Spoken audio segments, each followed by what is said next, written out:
Turkey's Aegean coast is a land of pine-clad limestone mountains and broad fertile plains. The rich river valleys yield bumper crops of cotton, tobacco, olives, figs and sultanas, those small flavourful grapes dried to make golden raisins.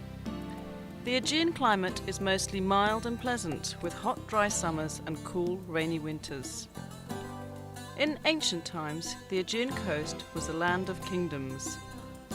Aeolis, later Pergamum, Caria, Ionia and Lydia.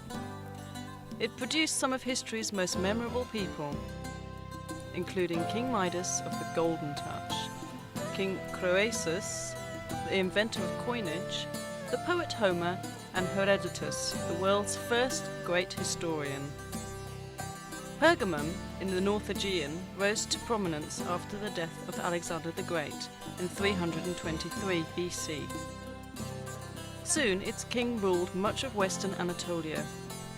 Parchment was invented here, helping Pergamon's library of more than 200,000 books to rival that of Alexandria.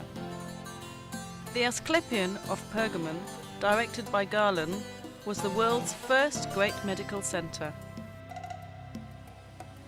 Izmir, Turkey's third largest city, dominates the central Aegean coast.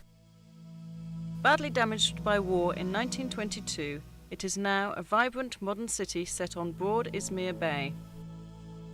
Looming above the city centre is Kadifekale, a hilltop fortress built by Alexander the Great.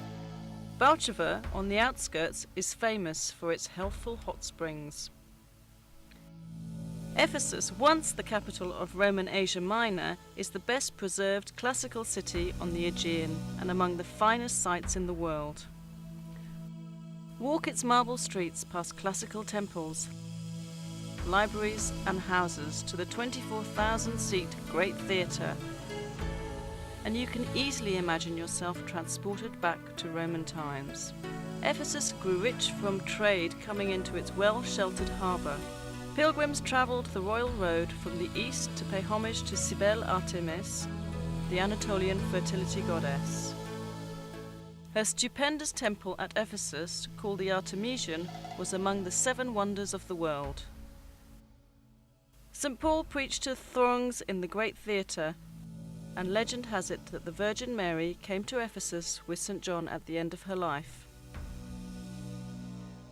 Among the highlights of a stroll through Ephesus are the 2nd century Library of Celsus, beautifully restored, the Temple of Hadrian from about the same time, the Odeon or Council Chamber, and the Prytaneum or City Hall.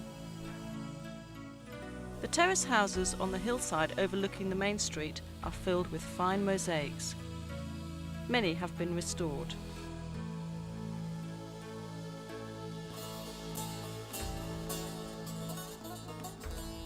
For an entirely different view, head eastwards into the mountains to Şirince, a charming town surrounded by vineyards and fruit orchards. Relax in one of its restaurants and enjoy a glass of local fruit wine. South of Ephesus, the ruins of ancient Priene are perched on a plateau backed by a sheer rock cliff. Beneath the plateau sprawls the broad floodplain of the river Meander, whose name is now used to describe twisting, turning rivers everywhere. Priene flourished during the 2nd century BC and was among the first cities to have a right-angle street plan.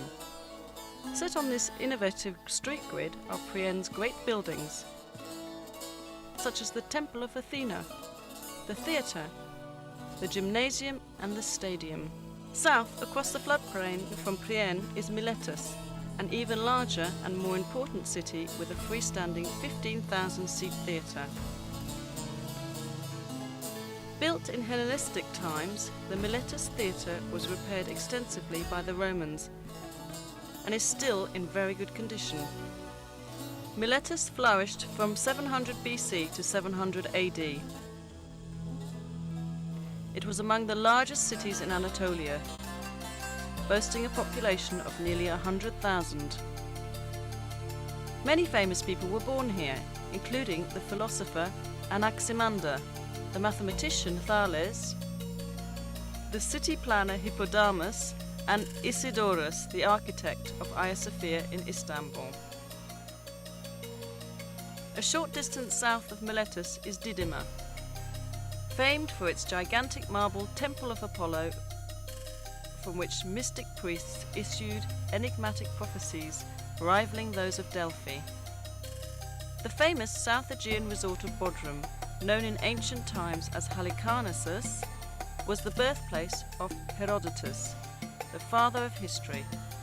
Halicarnassus enjoyed its great prosperity during the 4th century BC under King Mausolus.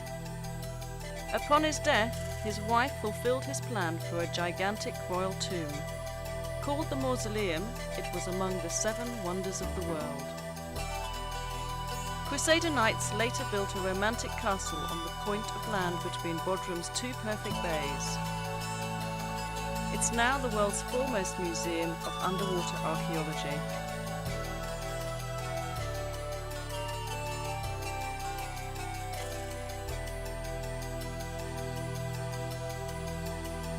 Today, Bodrum is among Turkey's favourite seaside resorts.